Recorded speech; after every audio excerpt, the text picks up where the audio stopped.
just so you know, they said Jason and Stu. Give them a round of applause, everybody, if you don't mind. Thank you.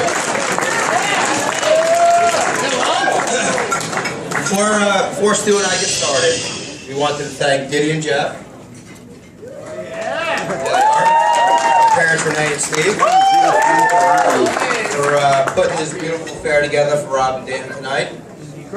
And for those who don't know me, I'm Robbie's older, better-looking brother. Heard that. And for those who don't know me, I'm Robbie's younger and funnier brother. Let me clarify the funny brother. Before Jason and Deb's wedding, I had read Robbie's speech, and I was pretty nervous. He was always thought to be the funny child of the family, and I had to speak before him.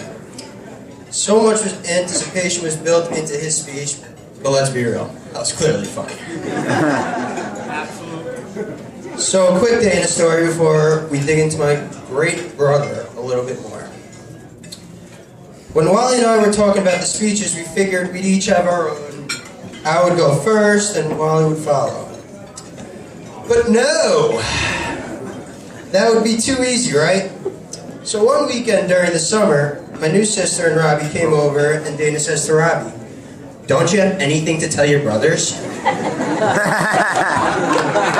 Robbie, of course, says no. And Dana replies in her Dana way, "There's something you guys should know about this speech. You're going to combine it so we can save some time for our wedding." Me, I clearly want to be proved that I was the funnier child again. But let this go. So, since I'm the oldest and Stu's the youngest, that clearly makes Robbie the middle child. And boy, is he the typical middle child. If you guys were at my beautiful wife Deborah and my wedding, you guys, I'm sure you know a ton about Rob and Dana. Why? Because his speech at our wedding was 90% about them.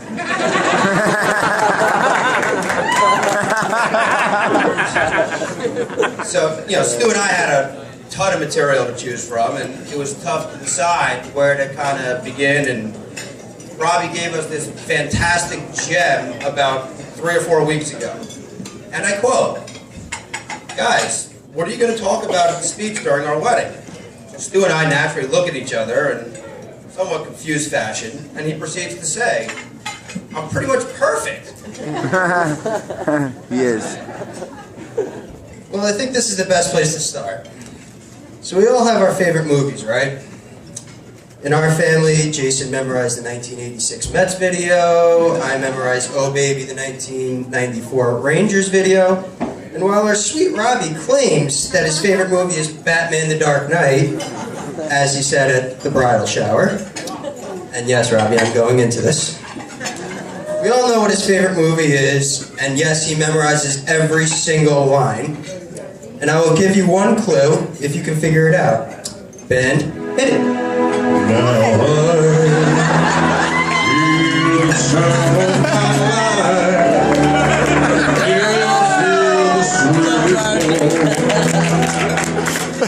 Is this true? So yes, if you guys couldn't figure it out, Dirty Dancing is Robbie's favorite movie, or as he refers to it as The Dirty.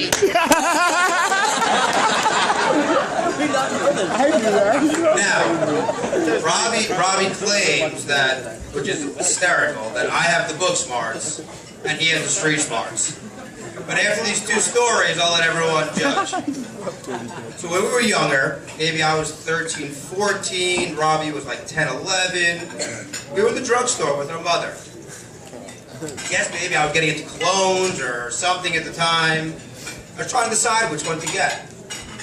So Robbie comes running over. "Wally, I got the greatest cologne for you. You gotta smell it. Tester is the greatest cologne I've ever smelled."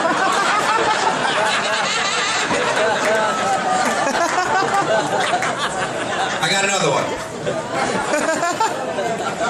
So then there's another story when Robbie took my mom literally when he probably should have taken her figuratively. We were down in Florida visiting my grandma Helen, and we were driving back from dinner. I'm not sure if it was a long drive or what, but we were like 5 or 10 minutes from the house. And Robbie was complaining for some time that he had to go to the bathroom. After complaining, my mom finally said enough already. You know, if you gotta go, just go. Sure enough, Robert just went with Stu and I in the back seat, right there. And I may have forgot to mention he was 14 at the time. 1 or 2? It was the number 1 in Italian. We can't reiterate enough how much of a middle child Robbie is. We have yet another classic Robbie story. So early on in elementary school, young children meet with their school psychologists. Most kids tell them that their parents and everything is just great at home and blah blah blah, everything's good. Not Robert. He goes on to tell the school psychologist that our parents beat him. Now, clearly my mother and father would never do anything to harm us. My mom may have scraped a bar of soap against our teeth for 20 minutes because we told her to F off. No, wait, that was just Robbie. So why did Robbie tell the school psychologist that they hit him? Because that's what he thought you were supposed to do. Anything for attention from a deprived middle child. Another thing you ought to know about Robbie is his underwear drawer. One would think when they opened it, they just opened up a 6th grader's drawer.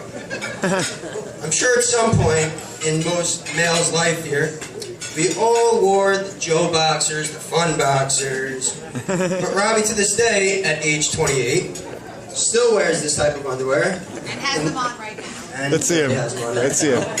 Show him, show him. A little St. Patrick's guy. And let's not cut him short, he probably has every pair made. Every Hanukkah, you can count on my mom getting him at least 2 gifts of just boxers. He's got cartoons, he's got holiday boxers, sports teams, and all the immature middle school sayings, which I can't say right now. Alright guys, we're in the home stretch, just bear with us. Now, doesn't the couple tonight look magnificent? Now, we all knew Dana does and would look incredible, but some of us were a bit concerned about Robbie. Why? Because he loves to eat. A couple quick examples. Now, early on, when Robbie was young, my mom would just throw handfuls of Cheerios across the floor to keep him busy for hours. Or, how about Dana and Robbie's first Yom Kippur together? My mom announced last call, and Robbie proceeded to stuff enough coli down his throat for the next 3 months. Now, why is this funny? Because not one person was looking besides Dana and I. And when Dana decided to keel over laughing, I had a feeling they might be onto something. Or, when Robbie used to live at home, he would bring half the pantry up to his bedroom. If you looked at his drawer, you would find more candy than a 3rd grader's trick-or-treat bag. Now, if he's good, he's allowed 2 sugar-frees instead of 1. That's amazing. It's so true. So true. So like I said at Jason and Deb's wedding, I look up to my brothers in many different ways. With Jason, I looked up to him academically and professionally, but with Robbie, I looked up to him athletically and how he socialized with girls. Sorry, Wally. Now, they'll both have to live their old single lives through me. I know we were on a roll, Mom and Dad, but we got a while till my wedding. Thank you. Anyway, I have 2 great older brothers who would do anything for me, as I hope they would say the same about me. Robbie's an amazing older brother, and we have always been close and continue to get closer as we get older. I can't believe I now have another sister I can count on for fashion advice and clothing advice. And we clearly know she loves giving her opinion, and she doesn't really lie about it. Also advice with girls, as she continues to do on a daily basis. Thanks, sis. I'm so happy to welcome Dana to the family and let our relationship continue to grow. Robbie and I have a ton of unbelievable experiences together, whether it was spending time together in high school, then again in SUNY Albany where he pledged our fraternity, and that whole pledging thing is a bit of a question mark. Or traveling the world from Amsterdam to Israel and to most recently the Dominican Republic. Fellas, give me a hand if you don't mind. But in all seriousness, you're not only my brother, you're one of my best friends, and we couldn't be happier for you and Dana.